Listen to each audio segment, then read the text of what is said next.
Thank you, Mr. Speaker. Those of us who have the privilege to serve in this honorable House know the work we do here impacts not only Cayman today, but the generations of Caymanians to come.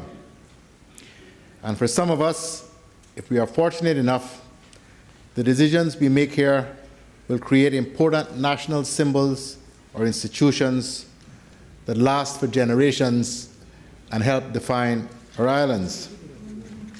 So I'm certain all of us in this House will agree with me that it is important that we pause to look back and reflect on where we have come from and celebrate key moments in our history, in particular, historic moments that represent the work done by past legislators.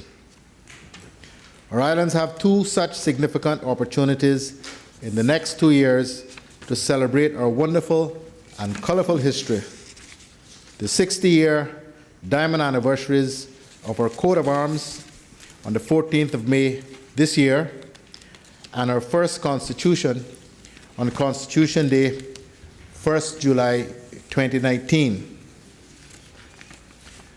Mr. Speaker, I'm pleased to advise this House that under my direction, a small project team has been assembled to organize the events that will celebrate and commemorate these historic anniversaries. Celebrations are expected to begin in May this year, both here at home and in the United Kingdom. Historically speaking, Mr. Speaker, the proposal for a coat of arms was approved by the Cayman Islands Legislative Assembly in 1957, and public input was sought on its design. The royal warrant assigning what were called armorial ensigns for the Cayman Islands was approved by Her Majesty's Command on the 14th of May, 1958. Unfortunately, our original document displaying our coat of arms was lost in the fire that destroyed the old government administration building in the early 1970s. And so the Cayman Islands London office is arranging for two facsimiles of the original coat of arms document to be produced. One will be displayed in the London office and the other here in Cayman. Almost a year to the day of the assigning of our coat of arms, the House of Commons in the United Kingdom approved our first Constitution on the 13th of May, 1959, and it was adopted by the Cayman Islands on the 4th of July that year. Mr. Speaker, since that date, the document that governs us has gone through a number of revisions, with the latest coming in 2009, following the country's first referendum, when the voters of these islands agreed it was time to modernize our Constitution. Mr. Speaker, our first Constitution was extremely important for several reasons. Firstly, we ceased to be a dependency of Jamaica and became a crown colony in our own right. It also recognized full suffrage, allowing women the right to vote and stand for election for the first time. The Constitution also allowed the Cayman Islands the ability to make and pass our own laws, and thus helped to usher in many of the early laws on which we built our tourism and financial services industries. So in many ways, the 1959 Constitution was the foundation on which the modern Cayman Islands has been built. Indeed, our Constitution was also the first step toward political advancement for these islands, as we became exempt from the control of the Jamaican legislature. The arrival of our first Constitution had the effect of returning some degree of independence to our legislators, linking us back 128 years to the formation of our first legislative body, the Assembly of Justices and Vestry, in 1831 at Pedro St. James. Under the 1959 Constitution, the Assembly of Justices and Vestry was replaced with the Legislative Assembly. Mr. Speaker, I would like to remind this House and the public of the members who comprised that first Legislative Assembly in 1959.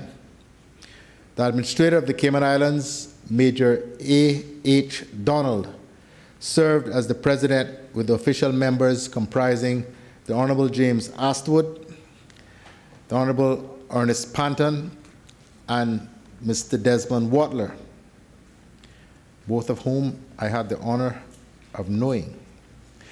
There were also members nominated by the administrator, namely Mr. M.S. Forbes, Captain Theophilus Borden, and William Warren Connolly, one of our national heroes. The elected members, Mr. Speaker, were for West Bay, Arthur H. Ebanks, James Cadian Ebanks, and T. William Farrington, known as Mr. Willie Farrington. For Georgetown, Dr. Roy McTaggart, E. Duncan Merrin, and A. Colin Panton. For Bordentown, Malcolm Eden and Arlie James Miller. For East End, William Allen McLaughlin, who was my grandfather. Northside, Mr. Craddock Ebanks, and for the Sister Islands, Nolan B. Foster and Keith P. Tibbetts. Mr. Speaker, it was these legislators who were soon grappling with the difficult conversations about the future that these islands would take, including joining the West Indies Federation, remaining part of Jamaica, or maintaining a constitutional relationship with the United Kingdom.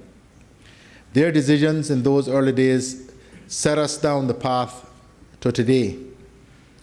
Mr. Speaker, I believe that you were quoted in a newspaper in 2009 on the 50th anniversary of the Constitution saying, "We should be proud of our rich history, especially our constitutional heritage, because it underscores the importance we place on the rule of law and self-determination as an overseas territory of the United Kingdom."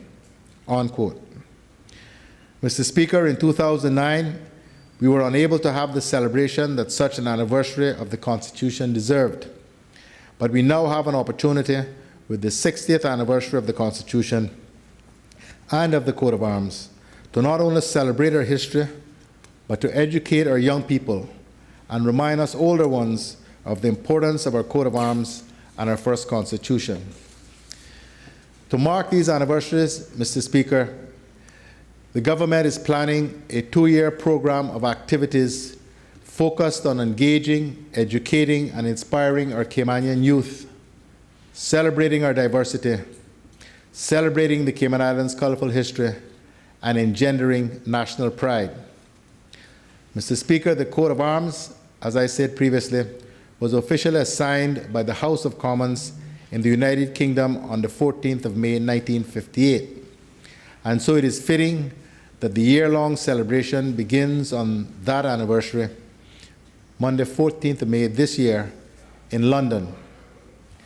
Accordingly, Mr. Speaker, the Cayman Islands government will be hosting a reception at the Foreign and Commonwealth Office in London, where we will celebrate the 60-year anniversary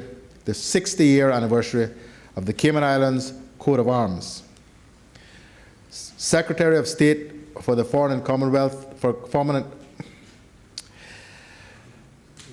let me try again, Mr. Speaker. The United Kingdom government Foreign Secretary Boris Johnson and Garda King of Arms Thomas Woodcock will speak at the reception. Plans are to promote our links with the United Kingdom, as well as tell the fantastic success story of the Cayman Islands. On the 15th of May, Michelin star British chef Claire Smythe will host a private Cayman bespoke lunch in London and share her experiences of the Cayman Islands.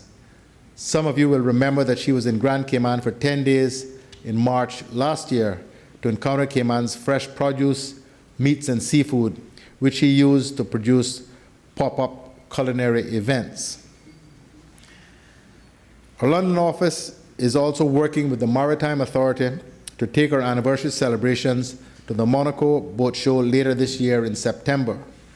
It is only fitting that we are there to share in our commemorations because the Cayman Islands flag, the red ensign, dominates 70% of the super yachts of the world.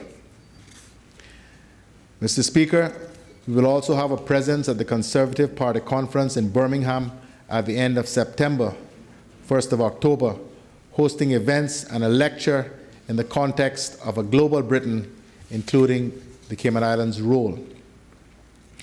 Our own local celebrations will begin with the 28th of May launch. I have promised the local project organizing team not to steal their thunder about the plans underway, so I will leave it to them to announce the Cayman activities and events. Throughout the celebrations of our diamond anniversary of our coat of arms and the first Constitution, we will undertake a program of celebration and education about the Cayman Islands and our links to the United Kingdom. This includes the creation of an education pack on the history of the Cayman Islands that can be used in our schools in Cayman and perhaps also in schools in the United Kingdom. An e-book about the Cayman Islands, as well as a book on the Cayman-UK connection being produced by the Cayman Islands London office in partnership with the West India Committee. Here at home, Mr. Speaker, a book commissioned by you is being penned by former Speaker, the Honourable Mary Lawrence, to record for posterity the history of the Legislative Assembly from its beginnings on the 5th of December 1831 at Pedro St. James up until today. I look forward, Mr. Speaker, to sharing with you more about our celebrations once they are all confirmed. I am certain the members of this House will join me, some of the members of this House will join me in these events. And Mr. Speaker, I am grateful to both you and the Leader of the Opposition who have already indicated your willingness to be part of the Cayman Islands government's delegation to London in May. I invite, Mr. Speaker, other members who wish to be part of that celebration to give us the necessary indications so the arrangements can be made. But Mr. Speaker, I am already filled with a great deal of pride at what I see as being a wonderful set of opportunities for us to impart to the generations to come in these islands and to some of the older people who may not recognize and acknowledge the significance of those events 60 years or nigh on 60 years ago. It really was, Mr. Speaker, those 5 years between 1957 and 1962 that set in place the platform, the foundation for what is modern-day Cayman. For all of the years that preceded that, of our settlement, which preceded that,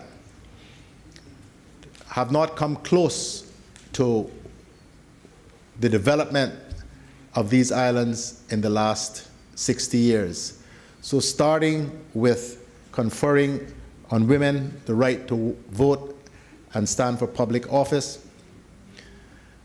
the receipt of our coat of arms in 1958, our first Constitution in '59, and our separation from the Jamaica following their independence in 1962, and us becoming a crown colony in our own right.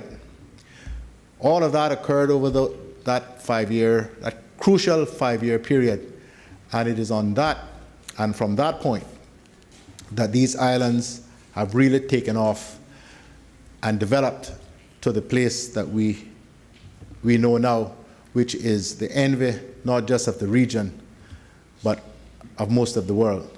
And so I think we have a wonderful opportunity to celebrate from whence we have come and what we have become, and to tell more people around the world about it, and in particular to remind the United Kingdom of the link we have with them, and to help forge for ourselves a greater and more prominent place in the widely touted new global Britain. Thank you, Mr. Speaker.